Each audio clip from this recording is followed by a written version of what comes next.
What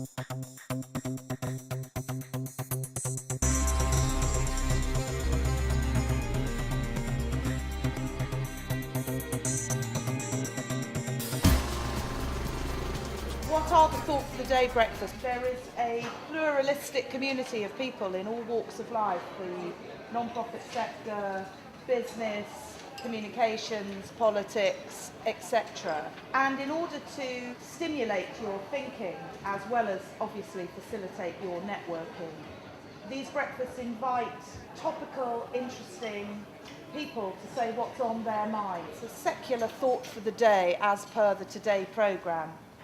It is the first day of the Cameron-Clegg coalition government, and so we feel a bit smug that the two speakers we've got are totally perfect for this occasion.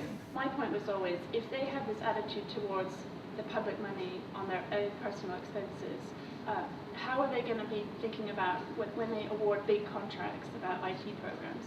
And I think part of the reason they awarded such appallingly bad contracts in relation to IT and other big government projects is precisely because they didn't see this as their money. They just sort of thought of it as, oh, you know, here's a bunch of money, so we don't have to. They didn't really have a sense of it being coming out of somebody's paycheck. 1/3 of Parliament went to Oxbridge. Enormous number. It's gone up. 1/3 of Parliament went to Oxbridge. Great that we have a larger number of women MPs, but it's still over 22%. Great that we have 19 openly gay MPs, but we still have over 20% of the new Conservative Party intake whose career has solely been in politics. And that means either working in Parliament, working as advisors, working in think tanks, or working in companies like Mandate and our sort of brethren, public relations and public affairs companies. And while I'm the first, clearly, to say that there's an important role for businesses like ours in public policy and in the wider economy, I think you start to see some of the symptoms that we've already seen earlier when it comes to things like the contracts you were talking about, that the narrowing of experience of people in politics is going to start to raise some worrying questions about their ability to make decisions and their ability to make those decisions based on a broader experience. When it comes to questions like freedom of information, when it comes to questions about how willing they are to have a big public policy debate, I think the interesting question for us is, having had a good few days of very, very public negotiation about coalitions, and actually I think genuinely strong public interest in the shape of a government and what that means and new engagement with public policy, could we actually be on the cusp of a new parliament made up of people who like to see debate kept within the political establishment and have only lived within that establishment, and actually a lot of their instincts will start to turn inwards and want to start to hold that debate tighter and hold it closer. Now, the people who are going to have to force that debate more openly, yes, absolutely the media, but not the media alone. I think it throws up some very, very interesting questions as to what other organisations, what other people, what other individuals, the Heathers of the future, do we need to be putting that spark into our public policy debate. I think this question about career politicians is really kind of interesting.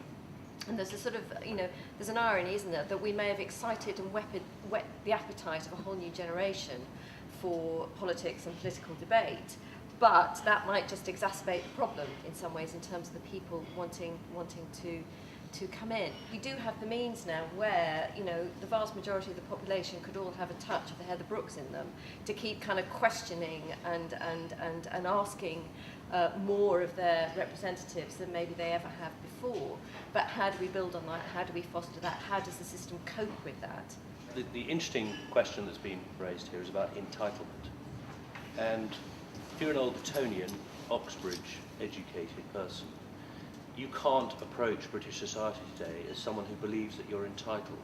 I'm quietly encouraged. I think that the idea, Sacha's point about will the openness, will the Liberal Democrat interest in freedom of information continue is going to be an important point, because actually we need the openness to widen the debate. But I think it's a really interesting time. I don't actually look upon this coalition as being bad. I actually think it's quite good. It's forced different politicians to have to work together, and they can no longer just sort of form this huge majority and ram through a lot of legislation without consulting the public.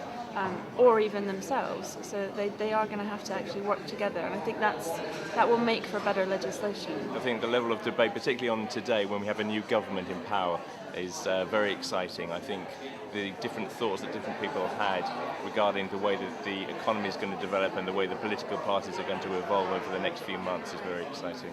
There's a lot of optimism around, and I just hope that the optimism is well placed. I suspect we're going to get a few disappointments, but I remain optimistic, and I think both speakers this morning carried that tone. The question of the day is how long will it last, because there is pain coming.